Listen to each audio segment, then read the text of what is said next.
Welcome to Talking Live. I'm Dr. Robi Ludwig out of Star Shop Studio in Times Square, where we tell you about the people you want to know more about. But I'm sure you already know Chris Roach because he is a very well-known actor and comedian, and he is now on the hit series Kevin Can Wait on CBS. And we're going to find out more about just how he's so funny, his advice for other comedians, and maybe something personal as well. So welcome. Well, thank you for having me. Yeah, I'm so excited for you. This must be a dream come true. It has been thus far. Yeah. Yes.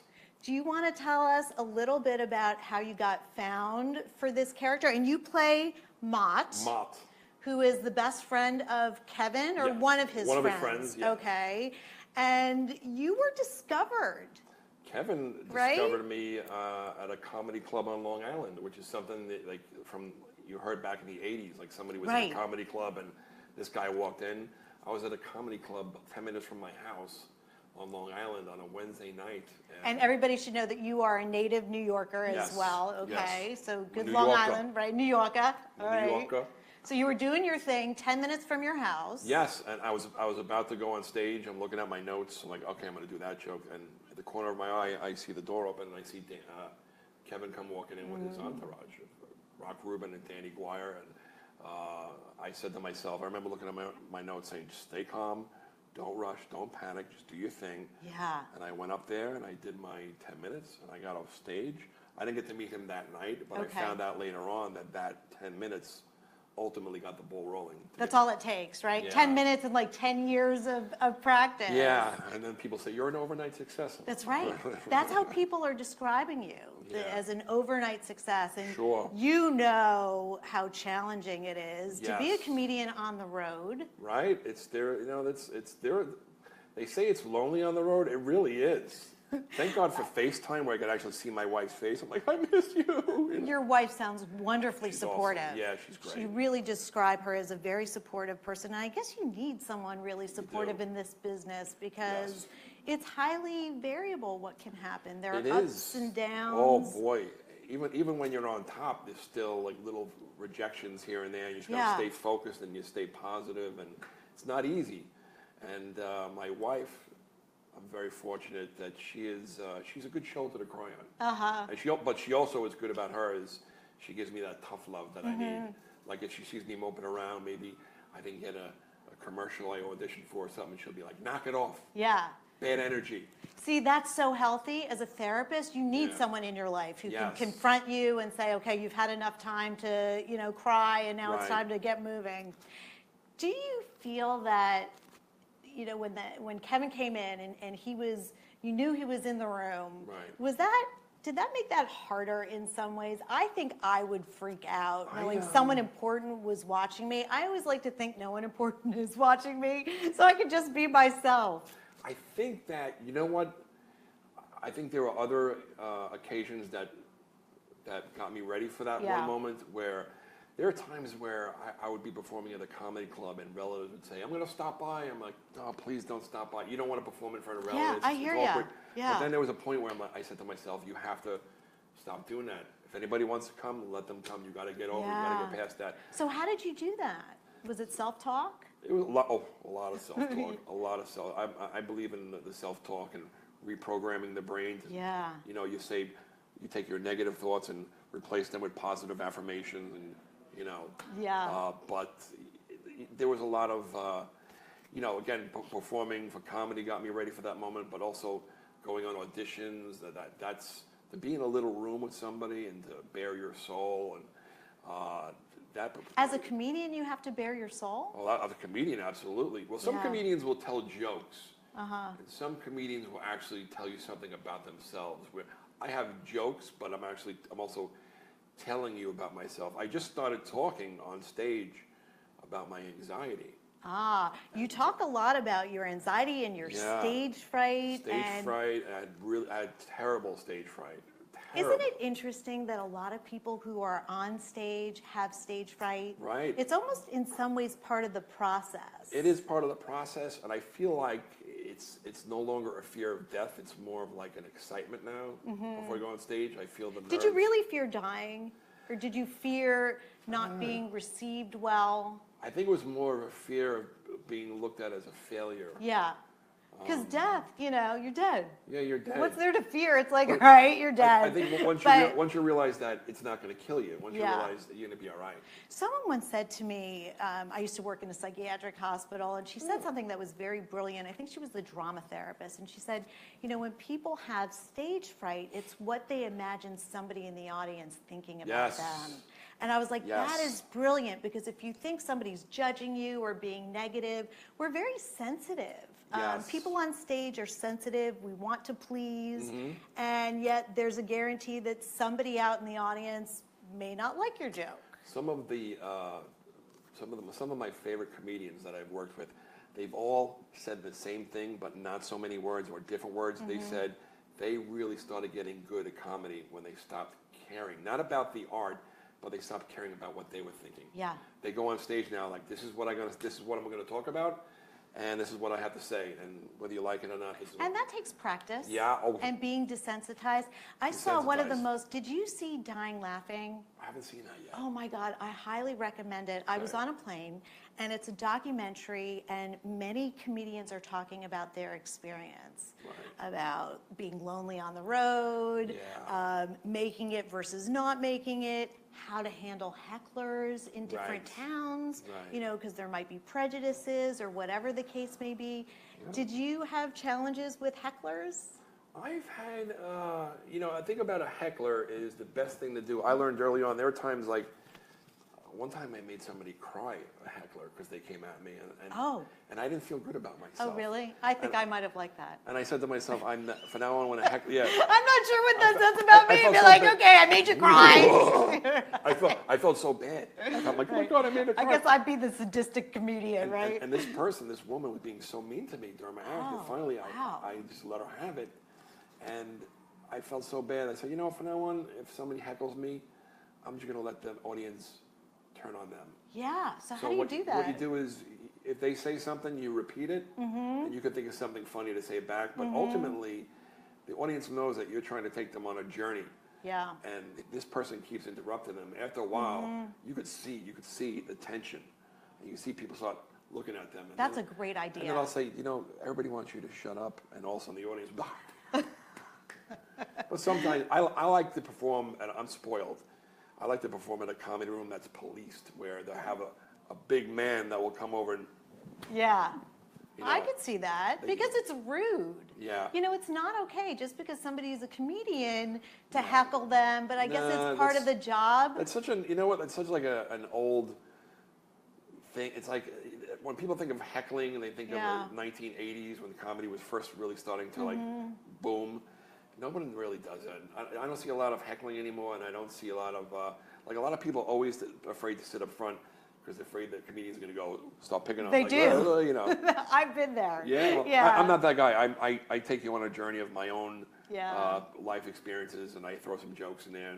Is it hard to write a joke and then have it be funny when you say it again and again? Because, I mean, occasionally I'll say something that's humorous, not funny. Right. I'll be honest with you. It's a little humorous, but if I were to say it over and over again, it would not be funny. So is that challenging for somebody who's a professional? Yeah, that's the trick to comedy. The trick to stand-up comedy is to making it sound like you just made it up. Okay. So I have like this one joke where I'm tired of saying it, but I know it's going to get the big laugh. And if I'm doing a longer set, I do it, but I feel like I'm almost doing it on autopilot.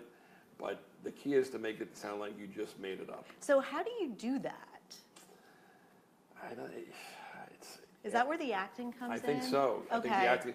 You know, it's so funny. You take all these years of acting classes just to learn how not to act. Just learn not act. Like friends of mine ask me, like how to like say a newer friend he's going on an audition, a newer actor friend. I say just go in there and see how you're talking to me. Do that. Don't go in there and start reading the words like this and blah blah blah. Just be yourself. But not everybody has the talent to act. Yeah. Maybe a lot of people want to be actors, but I've seen it where they're just not natural, or they can't pull on those deep emotions. It's taking classes. It's a commitment. I find not only in acting but comedy, people look at. Everybody's looking for the shortcut. Yeah. I've seen comedians 6 months in the business come up to me and they say, when can I start making money? Right. And I'm like, guy, if you're in it for money, you better get out now. So was that never a goal of yours? Because let's face it, it's nice to make money. It's nice to get paid, yeah. but I remember I was maybe a year or two in comedy, the first time people started paying me. I was like, oh my God. Yeah. They're giving me money to do this? Because I love this so much. I know. It's kind of like you get paid for what Yeah. you love doing, but now you deserve it though, because, Right. you know, we need to laugh. Yeah. And throughout the day, most people are dealing with their own crisis. We don't Yep. have that place for funny. We need that relief. We need to be able to see things in perspective. Yep. And I once had a supervisor tell me that when someone laughs, you're reaching an unconscious truth. Wow. So it means that you're really hitting on a truth, and I think that's what comedians really do. They talk about things that are true that maybe we can't talk about. Yes, so you can laugh at me or with me, whatever you want to do, but yeah, I think we touch upon topics that people are afraid to even talk out loud about. And really, that is the gift. Yeah. That is a remarkable gift and a therapeutic gift. Yeah, comedy well. is therapeutic. Yes. Getting up there, I mean, to get up on stage and to make a room full of strangers Yeah. laugh Oh, is God. really, it's an incredible feeling. I could never do it. Now, my nephew wants to be a comedian, and he's very good. I know, he's very dramatic, and he's practiced on stage, and he's taking classes. Do you have any advice for my nephew, Dylan? He's young still. Yeah. He's in high school, but Oh, any... that's a good, I think I started doing comedy at 34 years old. Okay. But to get up on stage at that age, I think it's great. Yeah, he's starting early, and he's Chris- very proud of his work, and he tapes it, and he shows people, Right. and if somebody doesn't think something's funny, he's like, it's okay. You know, like he's really trying to learn how to Wow. handle that. That's pretty good. I'm still trying to learn how to do that. Listen, you know, I'm not even trying to be funny, and when people don't find me funny, I'm like, you don't find me funny? What's Yeah. that all about? Yeah, he'll get to that point where he doesn't care whether they think he's Yeah. funny. And when you get to that point, they start laughing. Yeah, You're like, it's weird. because you don't need them. No. Then you're really there for them. You don't have to worry about what they're thinking. Like, it's really an awakening, an aha moment. Yeah, it as they must say. be. Now, what is it like on set? You talk about the set feeling like family, Yeah. which is a real gift. And you said something very interesting, that the chemistry amongst the actors adds to everybody being better. Yeah. Do you want to say more about that? Yeah, I think when I said that, I was talking about Kevin and Leah together on the show. Mm-hmm. I've always heard, oh, their chemistry is so great, so great. And when you see them together live, I was wow. Now you see, like, what everybody was talking about. She makes him funnier, and it's just them together. It's really incredible. It's a good partnership. It's unbelievable. It really Do you is. think that's what makes the show such a success? That the people genuinely like each other, and not only that they have talented people on the show. I mean, that helps. I've heard of TV shows where people don't like each other, and it's still funny. But, Yeah. I think to get along with your coworkers it makes it easier. Mm-hmm. It makes it easier. Makes it more pleasant. It makes it more pleasant to show Yeah. up for work. Right, but if you get paid enough, I guess you Get paid enough. Listen, justify it, right? if the two characters hate each other on the show, well, listen. I'm getting paid enough, I go to therapy, it's okay.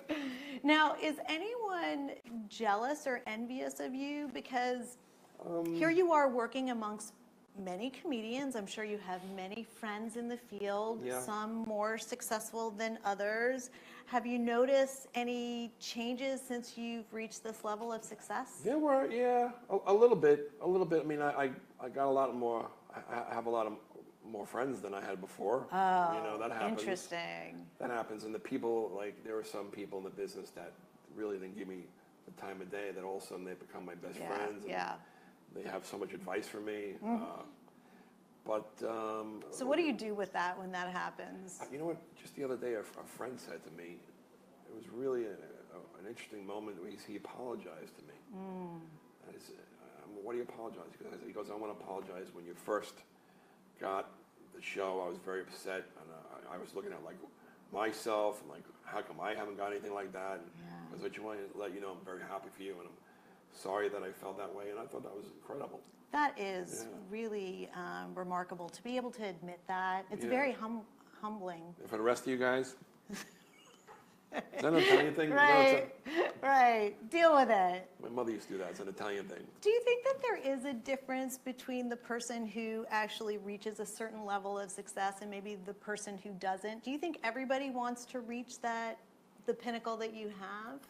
Well, because some people are a little bit uncomfortable with success and what that means and the attention, because you get more positive attention, but there's also more negativity or potential negativity. Yeah, I mean, there is some adjustments that you have to make with success, but I always try to, again, when I'm speaking to newer comics or newer actors, you really have to enjoy the process. You really have to enjoy the journey. If you're an actor, you have to enjoy going on auditions, and you have to walk out of an audition with a feeling like that was great. I gave them my best. Yeah. And then let it go. It's easier said than done. Yeah. But after a while, I think I'm at that point now where I can let it go. Are you a spiritual person? Yes. Okay. Does that must help? That gets me through some tough times. Yeah. Yeah.